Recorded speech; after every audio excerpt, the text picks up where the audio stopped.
সংযুক্ত আরব আমিরাতের ইউএই কাছ থেকে তরল প্রাকৃতিক গ্যাস এলএনজি কিনতে $300 কোটি চুক্তি সই করেছে ভারত।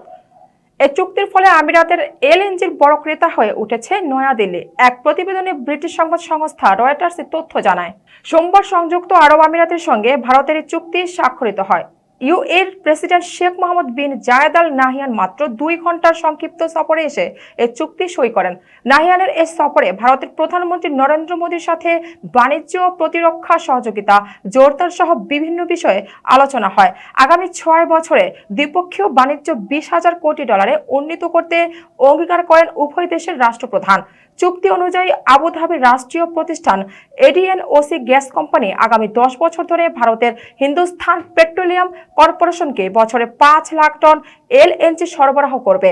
ভারত এখন সংযুক্ত আরব আমিরাতের সবচেয়ে বড় গ্রাহক এবং এডিএনওসি গ্যাসের এলএনজি কৌশলের অত্যন্ত গুরুত্বপূর্ণ অংশ।